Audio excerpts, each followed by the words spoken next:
Welcome back. We continue with Community Health and Nutrition Lecture 2. The lesson focus here is community-based health and nutrition programs, under which we'll be looking at introduction to community health nutrition programs. We'll be looking at general structure of community health, the characteristics of some community health nutrition programs, problem tree, objective tree, examples of community health nutrition programs, logical framework. Community-based health and nutrition programs have so far been much more relevant to communicable diseases. However, in areas where diet-related chronic diseases are developing, in conditions of poverty and obesity is rising rapidly, the promotion of behavior change through counseling in CHNPs may become increasingly important. Community-based health and nutrition programs often include activities well beyond direct prevention and behavior change, as envisaged and primary health care, water, sanitation, and other aspects of environmental health are frequently included, as well as agricultural interventions. The chart in this picture explains more of the general structure of community health and nutrition programs. For example, in Thailand, the village programs are part of the basic minimum needs approach, which include housing and environment, family planning, community participation, and spiritual and ethical development. So, community-based health and nutrition programs include the following. First, we have prenatal care includes checking weight gain in pregnancy, providing multiple micronutrients, supplementation and immunization, counseling on diet, and predicting and arranging for delivery. 2. Women's health and nutrition entails counseling on health and nutrition and checkups, promoting improved status and resource allocation in home and outside, promoting improved access to health services, and often offering family planning services. Breastfeeding includes, that's a third point, providing knowledge on practices, arranging mutual support, building confidence, preventing misinformation and undermining factors, facilitating time for breastfeeding, and providing information along the lines of the infant formula code.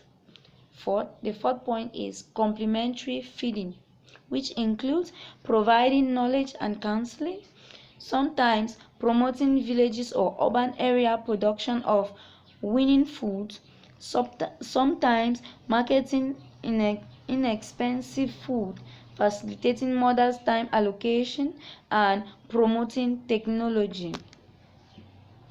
The fifth point is growth monitoring and promotion. Here we have required equipment, needs training of weighing personnel to interpret charts and counsel mother, and a referral system for problems. Adequate monthly weight gain should be used for guidance on counseling or other interventions. 6. Micronutrient supplementation should include vitamin A for non-pregnant and pregnant women, preferably low dose weekly, preferably as part of multi-nutrients. For women within 1 month of delivery. For infants and children, it should also include iron daily or weekly for women, as well as for children and adolescents. Iron is usually provided together with folic acid and may also be provided as part of micronutrient supplementation. Iodine is usually provided by fortification and can be an infrequent oral supplement if necessary, but it should be part of multiple micronutrients for pregnancy. The 7th point is supplementary feeding. Here we see that using external supplies may sometimes be appropriate in emergencies and in conditions of extreme poverty. So providing 200 to 500 kilocalories per person per day will help. Supplementary feeding using local supplies can be useful for complementary feeding. The 8th point, we have oral rehydration includes highly effective local preparation for dehydration in acute diarrhea, as well as oral rehydration salt. These preparations require counseling of mothers and take a lot of parents' time. Care of children during sickness, especially continued breastfeeding and other foods, need to be stressed. The 9th point is immunization, which includes informing, referring, and facilitating. The 10th is deworming, requires distributing and dosage supervision of mebendazole every few months, a highly effective nutrition intervention. The relative suitability of community and facility-based operations for the different components depend on local conditions, and these operations should be complementary. Because it has more regular contact with clients, a community-based program may be more effective in actually reaching mothers and children with the component interventions than one that is facility-based. Variations in effect stem from factors such as coverage and adequacy of resources. Community-based health and nutrition programs typically involve community workers who may be entirely part-time volunteers or may receive some remuneration financially or in kind. Community workers may be part of the health system, earning a wage and based in a local clinic or in the community itself, or they may be selected by and report to the community. Characteristics of some community-based health and nutrition programs are as follows. Alright. The implementation strategy in theory may need to begin with the most urgent needs, although in practice, program may expand from the easier, more accessible areas.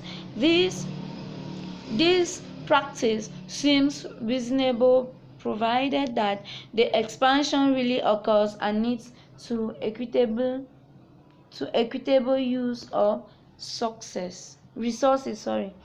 The problem tree. We can see it on the diagram as shown. The training, supervision, and incentive for community workers are critical aspects of successful programs. Supervision of community workers is generally done by employees who are commonly in the sector. Support from the central government is also crucial for training, supervision, wages, supplies, facilities, and the like. A major gap in research is the application of community-based health and nutrition programs to urban areas. Urban communities are conceived differently from the rural areas of most community-based health and nutrition programs. Organizations run along different lines and so forth. Yet, population growth is in urban areas and some problems, notably HIV and AIDS, are worse there. We can see an example of a logical framework. Thank you very much. God bless you. You have come to the end of the course Community Health and Nutrition Lecture 1 and 2. Stay tuned for other courses under Community Health and Nutrition Program. God